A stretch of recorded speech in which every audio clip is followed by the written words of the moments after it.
Hello and welcome to this episode of Talking with Jason. I think we ended up calling it, I don't really know. It's just where two guys chat shit. One is very PG and the other's not. So yeah, how you doing, mate? You all right? Yeah, I'm good. I love that I've got a segment now. It's talking with Jason, talking Yeah. with talent, talking with Jason. No, Because you don't good to be. have talent, we thought we had to change it for you. I'm very honored. I'm very honored. So we're today's going to talk about Tiger King because it's taken the world by storm. So we discussed it last week. You've gone and chained the whole thing because it's bloody amazing and you couldn't stop yourself. And yeah, I mean, I guess we should probably precurse this as well by saying that anything we're saying is based on a show that has been edited together in a specific way for a narrative. We've only seen what they want us to see. And as people, not necessarily in the documentary industry, but we've done TV and films and that sort of stuff. We know the power of editing. So nothing we say, we may probably say almost allegations or something up, but none of it is. When we take everything with a pinch of salt, we're not trying to allegedly say anything about anyone. Basically, just don't sue us. That's all I'm really saying, or sue Jason because I'm irrelevant. So yeah. That's good. Full disclosure on that. I mean, because as we don't know these people. We don't know these people. It's purely opinion. If it was a fictional TV show, it wouldn't matter. But they are real people. Yeah. So no, very good. It's too good to be fictional. That's the problem. Is they are characters, but they're real characters. But then again, it's like we've said. We know what happens when you put a camera in front of someone. All of a sudden, you go from 10% to 100%, and you are this caricature of yourself. So. Let's start at the beginning. So obviously I watched it last week and then you've watched it this week. Give people a brief, obviously to anyone that hasn't watched it, there's spoilers in it. Don't be a fucktard, of course there is. There you go on. You tell people what it's about and a general overview. Do you know what? So yeah, once you recommended it to me, it was like I had to sit down and watch at least an episode. And you put it quite rightly. You watch one and you have to watch the whole thing because it is addictive. It's incredible. But okay, summary for the people watching who don't know about Tiger King. It's a documentary series based on Joe Exotic, who is the owner of the GW Zoo in, where is it? South Carolina or something? I want to say Oklahoma, but I might be completely wrong. Oklahoma, and and he owns a tiger park. He owns tigers. He owns lots of big jungle cats, and it's all about his struggles of owning those cats, all of the drama that he got up to in his personal life, and the conflict that he has with other zoo owners who also are big cat lovers, and it just gets more crazy from there. yeah. So at the start, we're introduced to three sort of main characters. So we've got him who runs his tiger park, and then we've got Doc Antle, who seems to be sort of the king of tigers. And I know it's called Tiger King about Joe, but he does seem to be sort of the big. Everyone tries to base their zoos or their tiger parks, I guess, on him. He's been doing it for 30 years and has this very, as we later discover, peculiar relationship with different people and animals, which we'll go into later. And then we're obviously introduced to a lady called Carol Baskin as well. So her sort of story is she is she wants to protect the animals, and at no point does anyone say otherwise to that. Even Joe Exotic and Doc Antle and other characters all say, their main priority is preserving them in the wild. But unfortunately, these animals have been bred in captivity, or they're in the US and they can't be reintroduced into the wild. So they look after them. But Carol's thing is more that she's a sanctuary and she sort of takes them on. But part of this is that she has a following of volunteers because it's a sanctuary and has that sort of charity reputation. She's able to use people free of hire, and as we later find out in the way it's portrayed, take advantage of them, I would say. Yeah. No, I mean, Carol's park is very interesting. You sort of touched on that they've got these cats in captivity, and they want to promote protecting them in the wild and stuff. As the series pans out, it just doesn't seem to be that way. It's they're crazy people. And ultimately, it does have that sad message at the end of well, they haven't done a lot to protect these cats. You know, they've ended up being very selfish and we're only out for their own profit and their own self-promotion, which is a shame. But Carol Baskin, you know, yeah, she's got all these volunteers that work for her, and the documentary does make it seem like she's taken advantage of these people. You know, it's hard to do we disparage that? I mean, there's, on the one side you can say that, yeah, technically she's running an animal sanctuary, and these people are willing to give their time, and if they're willing to do it, then great. But she does seem to make quite a bit of profit off that park, and she, you know, it is very well laid out in the documentary that she is a millionaire.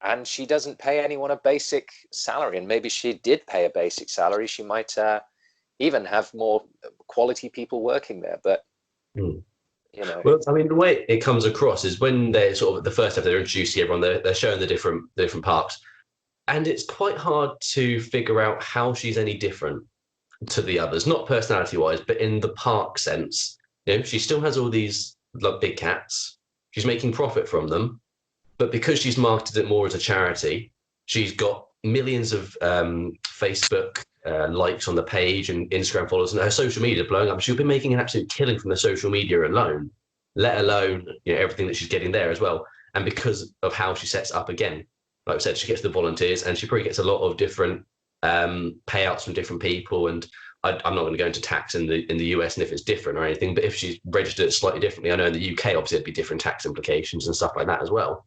And it does seem like quite a big, I don't want to say injustice, but a big hypocrisy straight off the bat. We don't really get how she's that different to the others, but she tries to claim that it's all about the animals. No, do you know what? That's an interesting point that I hadn't really thought about. But if she's registered as a charity rather than a profiting business, then there might be certain tax relief that she gets, and that means that technically her work is charitable, which might mean that it's tax free, because she doesn't have to pay employees because it's a charitable cause. There's no, you know, you working for charity.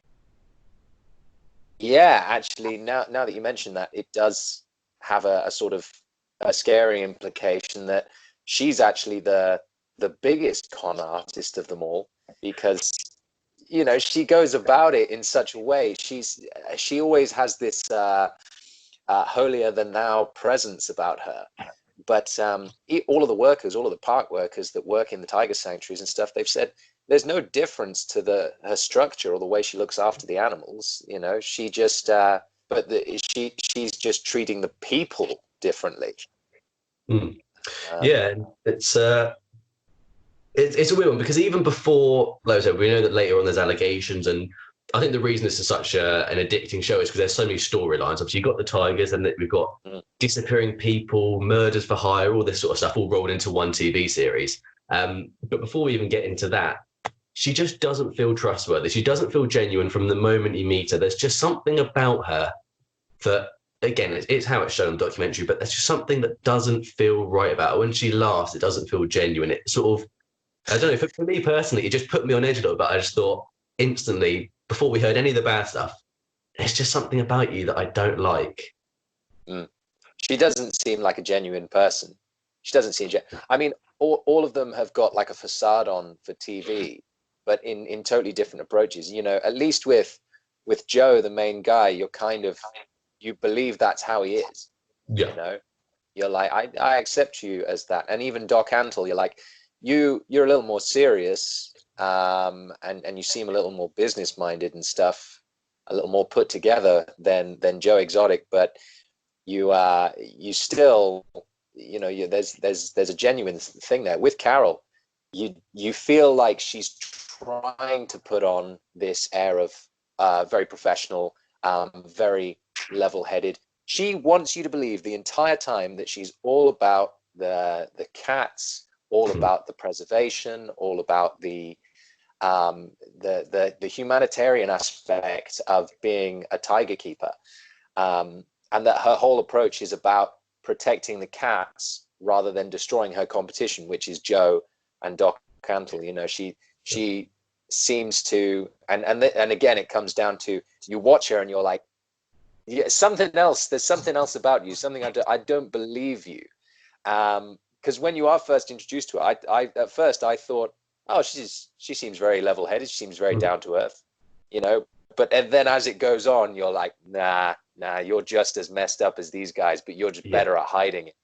And that's it, isn't it? As you can see that there's that facade there. She's trying to be professional. She's trying to be almost above it all.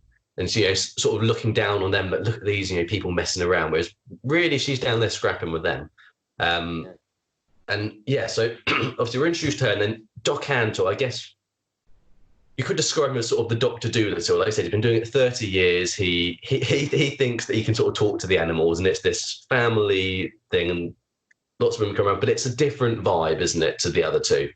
So the best way to describe I can think of is that.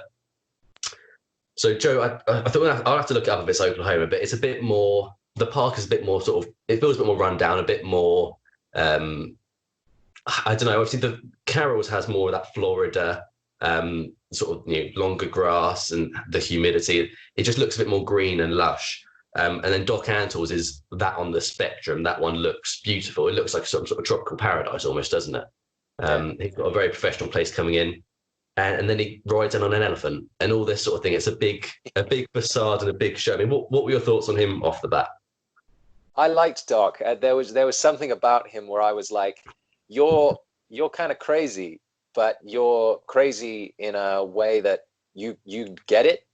Yeah. You know, he seemed put together. He seemed crazy in a quirky sense, like, oh, you're doing things differently. You're doing it your way, you know, and I kind of respect you for it. Joe Exotic was quirky in an unhinged sense. You know?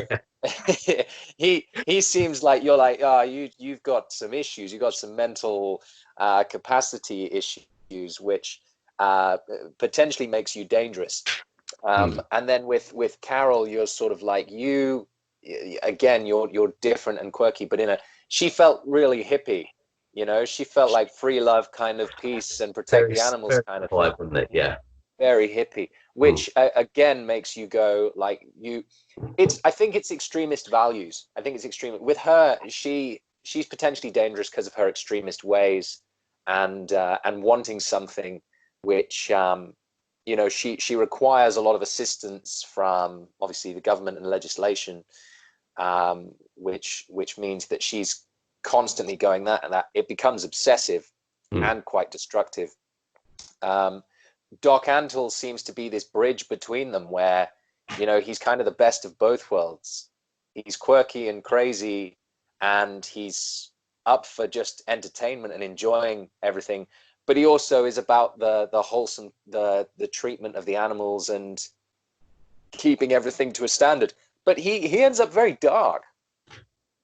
He ends up very dark. You don't really expect it. When they did that whole episode, I don't know I can't remember specifically what his episode was.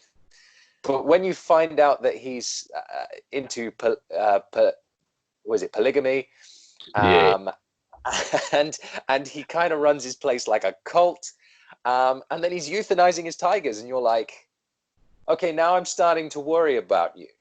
And once and this is the thing, is once you uncover the other details about each of these characters, you go, oh man, all of you got problems. Yeah, you know, all of you. There isn't one of them where you go, oh yeah, you're on the level. At some point, you look at them all and go, nah, you're all tapped. You're all weird. Yeah, but I think that's the thing as well. Is, you know, no one that looks after big cats is going to be 100% sane and normal. They're all going to be characters, aren't they? And I think that's why people are more drawn to Doc Antle, and especially Joe Exotic, is even though he, as it goes on, is probably more portrayed as a villain, really, everyone still loves him because they're just them. They're very out there. They're very big characters. And I don't know, I'm more inclined to believe someone that is out there and shows themselves rather than someone that's just as crazy as the other two, but hides it. That seems more almost psychotic, and psychopathic is, you look at all I'm not saying that she's a serial killer, but you look at great serial killers over the years, you know, there were normal people in society, your neighbor, and they always say, oh, they were lovely. You know, I know them for 30 years. They were great. It's that normal facade that you look at your Ted Bundys and your, I think, Fritzl and that sort of thing. You know, people all around them thought they were normal people. And it's underneath that that has that more psychopathic tendency. But yeah, I mean, I guess also the start, it's very much focused on Carol's big cat. I think it's the Big Cat Act that she's trying to get into Parliament, which is basically saying people can't keep big cats in the US, I believe. So straight away, for a start, that does seem quite hypocritical because that would ruin her business as well, effectively, which is a very, again, you know, she's putting all this time into campaigning for it, but is that more just for the look? Because it would financially, I mean, they're quite well off, but in terms of a business, that would financially cripple them and the fact they couldn't keep big cats anymore as well. Well, I think this is where she sort of works hand in hand with the what do they call it, with the PETA Foundation. I think her park is registered as a charity and as a conservation protection site. It would be sort of the same as going like, okay, you're having a zoo that owns big cats is and it's privately owned. It means that it's not a protection site, therefore they can't own them. I reckon her Big Cat Act would actually eliminate her competition. I think that's more about getting rid of people. She does it under the facade of, oh, we're here to protect cats, but again, it is hypocritical because you're like, you have the same conditions, the same approach to it. And you know, so you can look at her and go, it's not really fair of you to say that, well, other people shouldn't own cats when you have the exact same conditions as them. And that again, you know, makes you go, so if this Big Cat Act comes into play and your foundation stays in business and stays protecting the cats, that means that if you shut down the other two guys, what's going to happen to all their cats, first and foremost? You know, are you going to receive them? Are you going to be able to look after them? In which case is your foundation going to get government funding because you're basically working as a sanctuary that's going to protect these animals as an endangered species, as a conservation act? Because they say it through a lot through the series that there are more cats in captivity in the US than there are in the wild, which is mad. Is absolutely mad. But it also, you know, you kind of go, well, thank God there are, because otherwise this species might have gone extinct. You know, so there's a weird toss up there of like we're glad that there are still cats around, but it's a shame they're all in cages. And yeah, there's so many layers to it. There's so many layers to it. And she unfortunately comes off, certainly in the documentary, as someone who is trying to eliminate her business competition, her immediate competition, and grow in profit and in status, rather than actually have the welfare of the cats in mind. I think it's, I mean, one thing we will come on to at the end is I've actually watched an hour-long interview with Doc Antle after Tiger King's been released, and he discusses quite a lot of that, and especially the statistics there as well. So I'll come on to that at the end as well and try and do it in chronological order. It's also worth noting that Joe Exotic did do a documentary with Louis Theroux back in 2011, which coincidentally I actually watched earlier this month before Tiger King, just out of coincidence, about big cats in America. And it's very interesting to see the difference. Now, he is then a big character, absolutely, but he's nowhere near what he is in Tiger King. Nowhere near, but he does speak a lot about financial struggles. And at that point, I know they touch on it in the documentaries, he started a lot of petting zoos and that sort of stuff. And the business became more about that sort of thing. And it's hard because in the Louis Theroux documentary, he does genuinely seem like he cares about the cats, and that does seem to be his number one focus.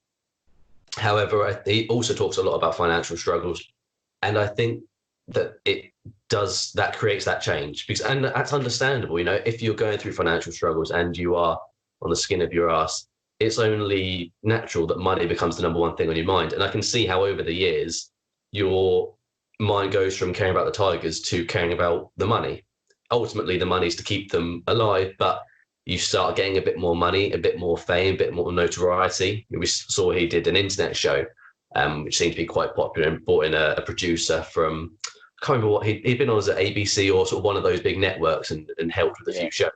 So he had experience and was trying to get this internet show out to become quite popular.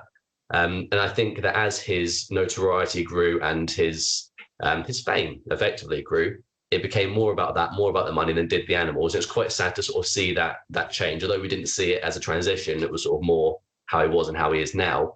It's such a shame that I think certainly for him it got lost, and I think for Carol Baskin it got lost as well. And again, Doc Ansel, like you said, does later on has an episode pretty much just slandering him. But until that point, and whether that stuff's true or not, he does seem like the most balanced in terms of has this great place that celebrities and people want to come and see, but does seem to still care about the animals in a way, at least. But yeah, absolutely. So moving on to episode 2. Sort of, I know it's hard to differentiate what happens in each episode, but I know the next big thing that I can think of is the allegation. Well, actually, no. I think the arm's really the most important thing to. I think that's at the end of episode 1, start of episode 2.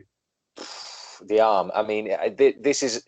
I think this is the biggest reminder. I really want to say about this particular moment that this was a moment where I was like, oh man, that's so significant in all of this situation, because I mean, one of the keepers gets her arm, or his, actually, Saf identifies as a man now, so gets his arm taken off by a tiger, which is a shame. It's tragic, but it's also the risk you undertake when you care for these very large, very powerful animals. And ultimately, the tiger is unsympathetic to you as a keeper. They're ultimately concerned with self-preservation and survival. That's instinctual. And if you offer up a free hand, they are probably going to bite it off. That's that's how it is. Yeah. My respect to Saf, who is the keeper that had his arm taken off. Saf had this moment in the documentary where, the response is, I wanted to get back to work as quickly as possible. As soon as I could, I got back to work. And I didn't want this to blow up into a big thing, because ultimately you can't say this was about the mistreatment of the animals. This was about me being negligent in my job. Whatever you say about it, you have to go, this is the reality of caring for, big wild animals, is that they'll turn on you because that's how they are.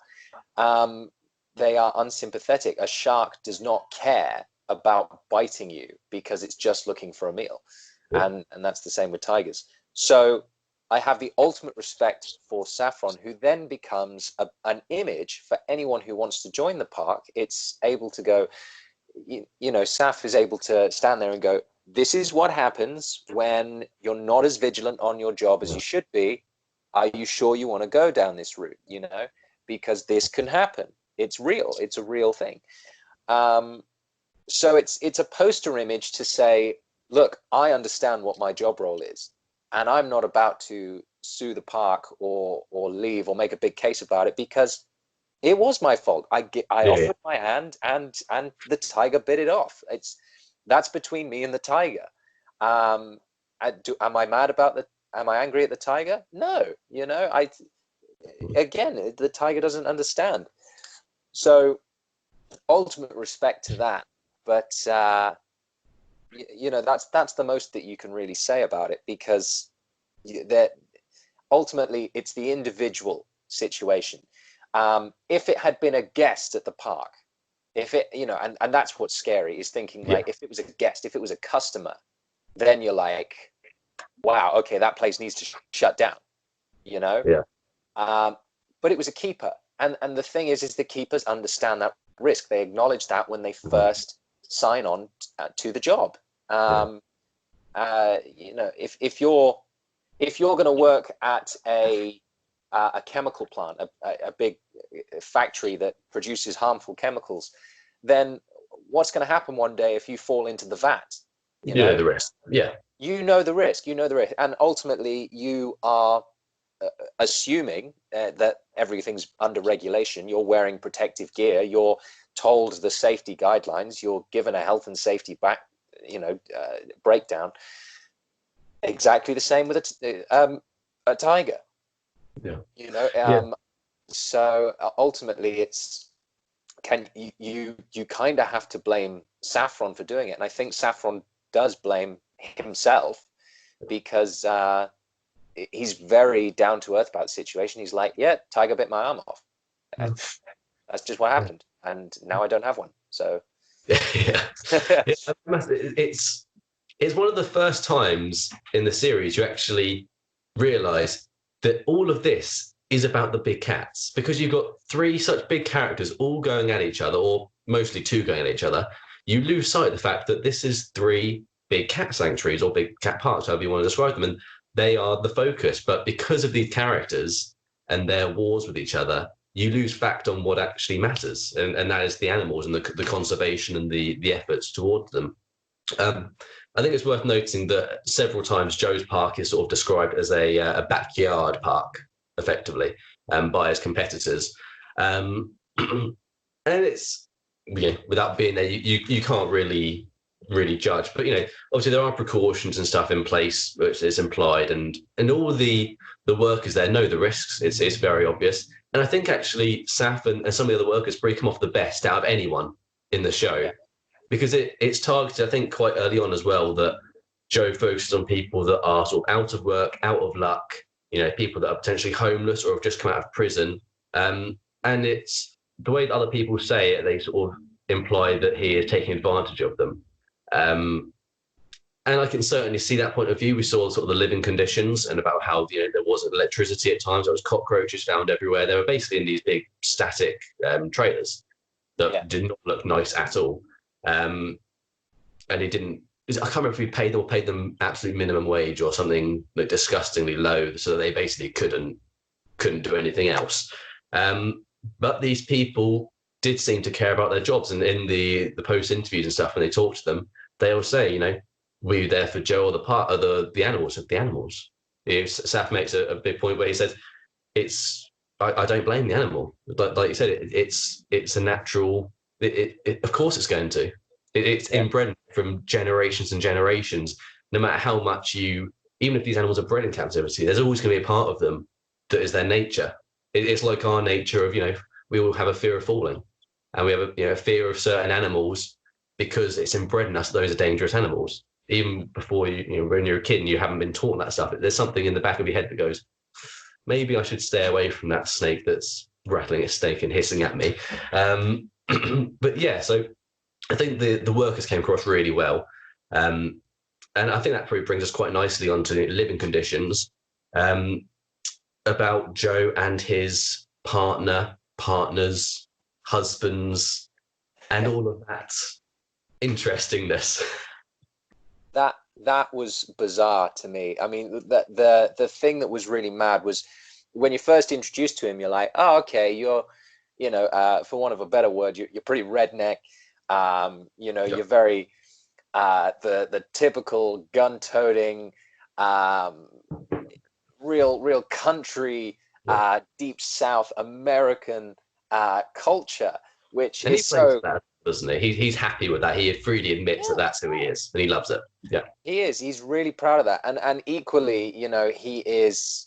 I mean, this is really what makes him outrageous, because those southern states are known for being pretty anti-gay in their ways, but he acknowledges that, and is like, I'm rare, down here, I'm a spectacle, and so he makes a big thing about it. He's very loud and outrageous, and I think that's what is part of his charm.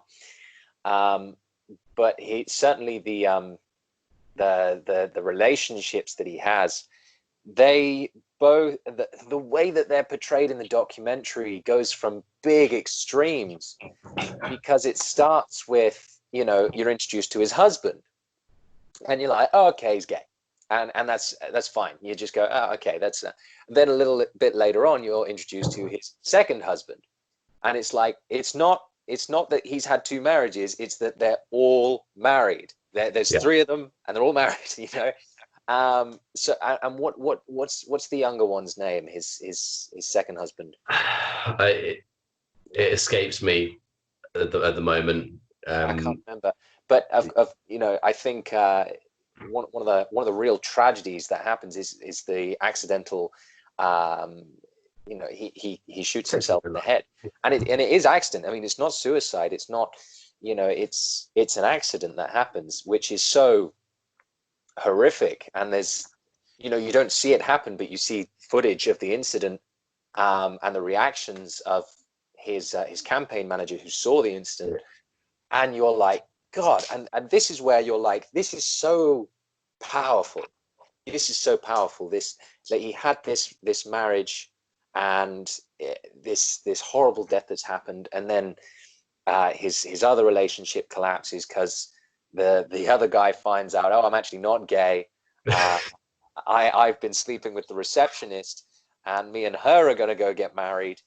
So, you know, you've got these really big extremes of like, oh, he's got such a big open heart and he wants to give so much love, right?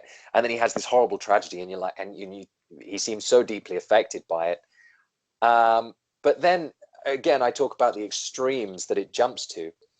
He seems like this big, loving character that's all about love and having two men and giving all the love and being very open to these new ideas of what is love and what is relationships. 2 months later, he gets married to another guy.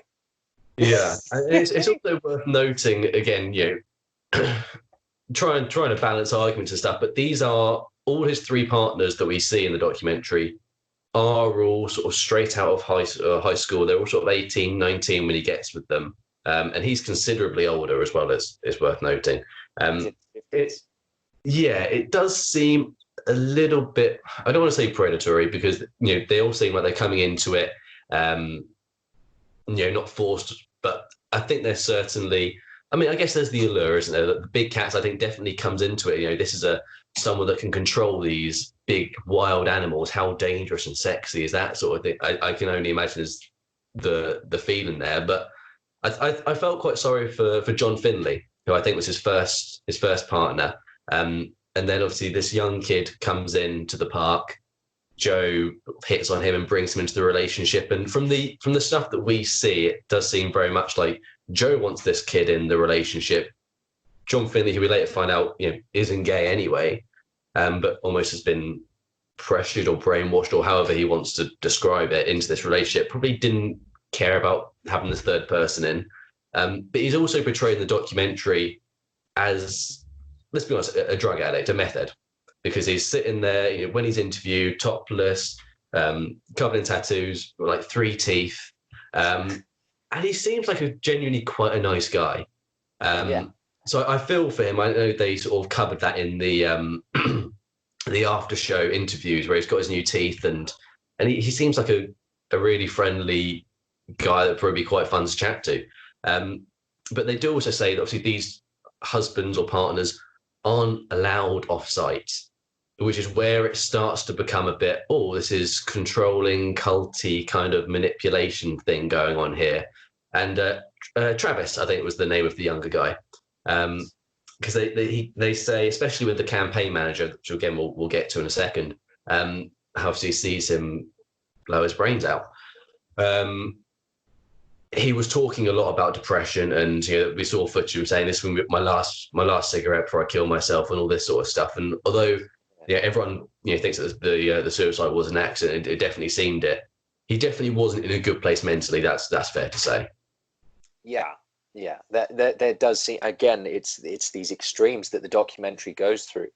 You know, you start off with feeling like, oh, he's just challenging modern relationships in his own special way. But then you're right, it does make out as if Joe Exotic is brainwashing them, preying on them, bribing them with things like guns and drugs, and the big cats, and that does add to, you know, this this perception that Joe slowly becomes closer to the villain than he does to sort of the hero. You know, from the get-go in the documentary, he's a weird character, and you look at him with an air of I'm not really, you know, would I trust this guy if I met him in real life? Would I feel safe around this guy? And as it goes on, you start to go, oh, okay, you got some real nice sides to you. You got some real nice, you know, elements. I mean, that whole episode where he's cooking and he's feeding people for Thanksgiving. He just gave away so much free food to people in need who, you know, just came to have dinner at his zoo. It's, you know, you're like, this is such a nice thing that he does. He seems to have so many nice character traits, but then you know, these aren't relationships that I experience. They're not something that, and none of us know really what goes on behind closed doors. But from the interviews with the people who are closest to these couples and the closest to Joe, they do have this response of, it was weird and there was something twisted going on. And like you say, there's a big age gap. You know, Joe is late 40s, early 50s. And he's getting with these 18, 19-year-olds, and he's marrying them after a couple weeks of knowing them. I mean, months, his third husband, he married 2 months after the death of Travis, which, you know, is like, wow, you know, there's and that's so bizarre. And Travis's mother was invited to that wedding. And she's like, oh, I thought it was a big ceremony. It was her and some other people. And the documentary kind of makes that out as Joe being a bit of an exhibitionist, if you will, almost going like, well, Travis's mum's, you know, supporting it, so you should too. And it's almost it's manipulative in its way. It's quite sociopathic, that bit. I think that's where it really starts to twist Joe from the hero to the villain at that point, because, you know, we saw him performing a song at Travis's funeral from his CD, and I just sit there going, this is all about you, isn't it? The death of a loved one. I'm not saying he didn't love him, because I think, you know, we see the emotions and stuff, and he seems a nice guy, but I don't think he's really capable of too much acting, to be quite honest. You know, he's very much, he's a bigger character, and he comes across as big as he can be, but I think that is still just an extension of him. But it does become very sociopathic, and very much, that's when we really realize it's all about him. It's all about him, and we see that because he runs for governor as well, which obviously we discussed, the campaign manager. That again just comes across like a big publicity stunt to get people to the zoo, and, you know, he says a lot about his policies, basically just being, well, I guess we don't really see too much about his policies, but we see who he is, and he's quite an open person, and seems to be, you know, everyone can have a gun, everyone can, you know, love who they want, and all that sort of stuff, which is, yeah, I'm not going to get into American politics and that sort of stuff, but again, he doesn't come across, it's hard to say, but I guess you wouldn't say that a homosexual male is going to come, you know, put in loads of policies that are anti-gay and all that sort of thing. It seems to be quite an open, I don't know. I don't want to say too much on politics that I don't know much about, but yeah. No, you know, you're right. The whole thing where he's running for president and then he's running for governor is very much a publicity stunt. You know, the main reason he does it is totally to boost his status and his popularity, and just the awareness of who he is in the community.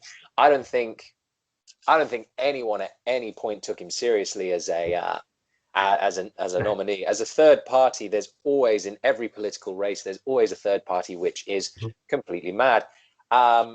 Take, for example, Lord Binface, or in the Brexit campaign. Who was just there to be a troll against the other candidates, which was hilarious.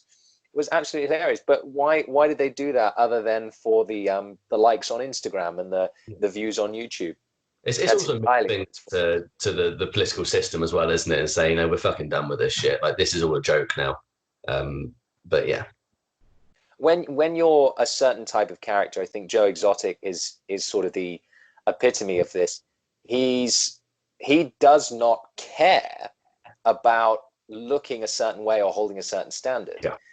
And I think when you don't care about what other people's opinions are of you, you're deliberately antagonistic to raise your profile. There are people in the world who are successful based on hate and based on ridicule.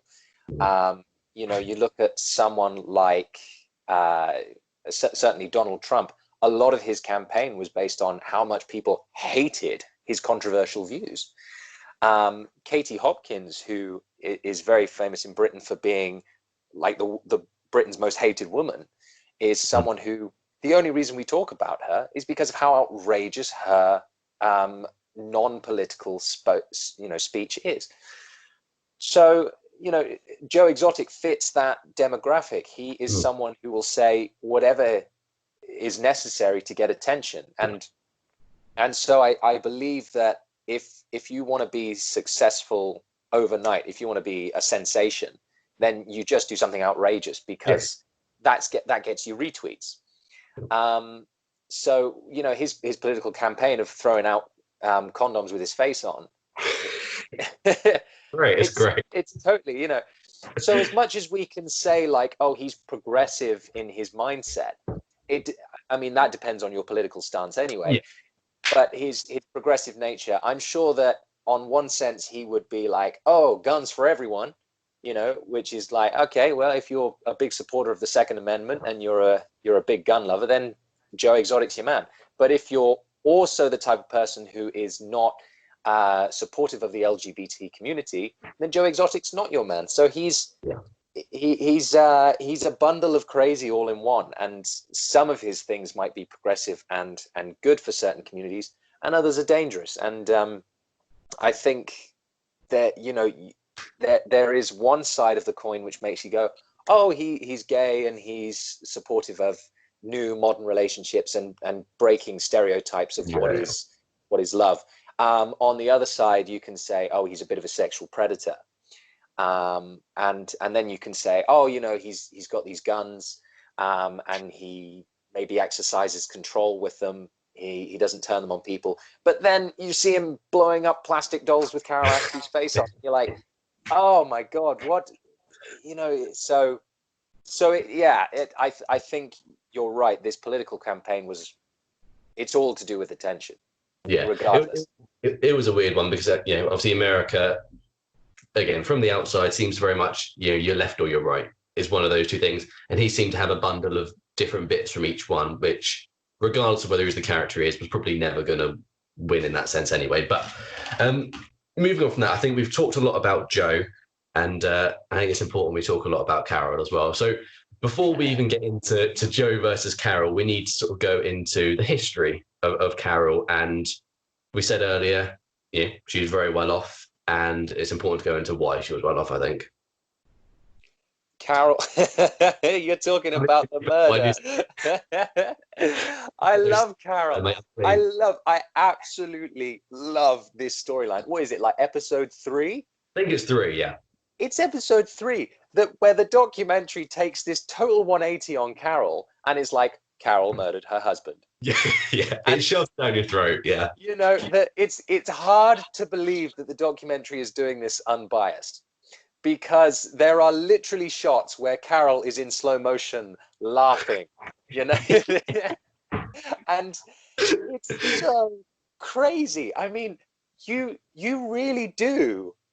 You're convinced that she's totally fed her husband to the tigers, and it's hard not to believe it, because I mean, again, the power of editing. I can bet there are details in there which they have deliberately left out, because that would ruin the theory behind the episode and people wouldn't be as on board with it. But the interviews with certain people, the fact that Joe is so public about it and is like, she murdered her husband, she fed him to the tigers, you know, that's hilarious. But then her ex-husband, her missing husband, you know, you have interviews with his previous family, his first family, and his daughters and his ex-wife. And they're going like, yeah, we didn't get any money. We didn't get any of his estate. We got like 10% of the property. And she did it. She's just, she did it. And then even his lawyer who handled his estate, you talk to him, they say to him, so who did it? And he's like, I couldn't say, because he knows in a lawful sense, he's like, I can't implicate myself in that. I have to be unbiased as he a lawyer. strongly implies that it's Carol as well, doesn't he? But it's like going, I don't know, Carol. Yeah. But again, there's proof, and I love that my favorite thing is that Joe makes a music video about it. He gets a really good lookalike as well. It looks like her. Yeah. It looks like her. But do you know what's interesting about all this is that she's very good at using it to her favor. So again, she's someone who's business minded, and I think this comes back to my point about how like controversial things get attention. They just do. If you take Carol aside and you go, "Did you kill your husband?" She goes, "Oh, they would say that." Yeah.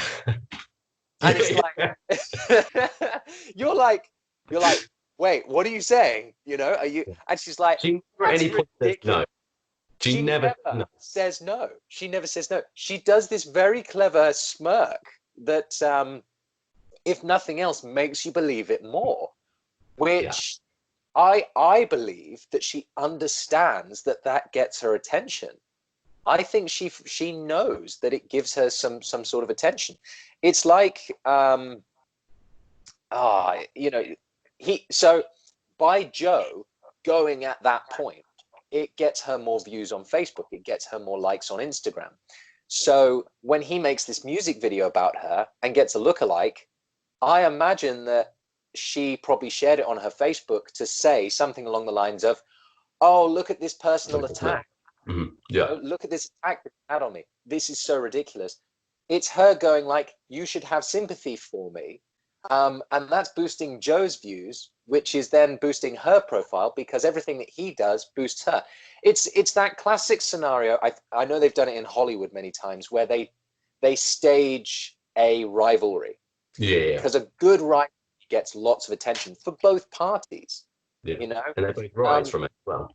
Yeah, and it doesn't matter whose side you take because there's always your audience defending each other and battling it out. It's like Marvel versus DC. Like either way, they're both making successful films, and the audience is going to see both because the Marvel fans will rip on the DC ones and the DC will rip on the Marvel ones, but they're still buying tickets for both products. Yeah. So I think Carol knows that it's good press for her. And I think that's why she smirks when you ask her about it. Well, I mean, there's been so much stuff. Obviously, this, the documentary being the hit it has raised so many questions about retrials and more evidence coming up and needing to dig in and open case and stuff. But again, to anybody that's not seen it, we basically see her husband. I can't remember his name. I want to say Ray, but I don't think it is. Don, wasn't it, or was that her new husband? I don't know.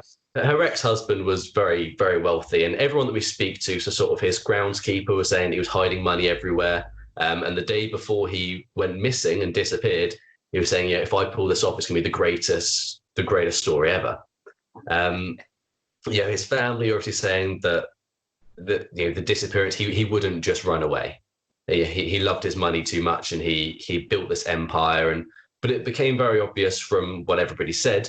He became very untrusting of her in the end. He hiding money away, changing wills, and there's obviously allegations as well of Carol's father coming in and helping to get the wills changed. So that, because one of the big things is that it says, I think it's the will deed, that in the first line it says, "If I ever go missing," which a lot of people say they've never seen. They've never seen that before in the first line in 30 years. Never seen that. Mm-hmm. So the fact that's in the first line, and she's getting people to sign it. And I think there's someone that's come out recently that said, she signed it as a witness with a gun to her head, and these sort of allegations as well. Everything even without taking those allegations into account, everything seems very coincidental. That this man that loved his money and everything would just disappear. I think they found his van at the airport, but there was no record of any flights taking off. There was no body ever found. And let's be real, she does have 100 or 200 killing machines that would be able to get rid of the body and get rid of the evidence. It's the perfect story, but it could also be the perfect crime in that sense. Nobody saw him. He disappeared. It all does seem to link together very nicely. And again, it's editing. We know exactly the narrative they're trying to show us. They know it gets more views. They know it makes the show more popular. I mean, yeah, there's Facebook groups of that bitch Carol Baskin killed her husband and all this sort of stuff that have hundreds of thousands of likes and followers. And yeah, especially nowadays, the society and the memes and all that sort of stuff, it's very popular. But a lot of the evidence does force us down that road. But it's very hard to ignore what they tell us. Extremely hard. But you know, again, you know, the documentary people. And we say this a lot, but the documentary people want us to make that assumption. They've deliberately done it so that we make that assumption because it is the good story.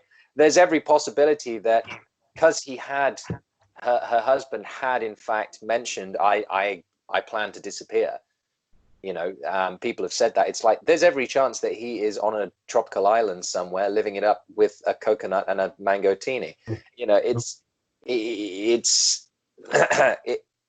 a reality that if he genuinely had plans to do it, he might have done it, and she might be totally scot-free in that sense.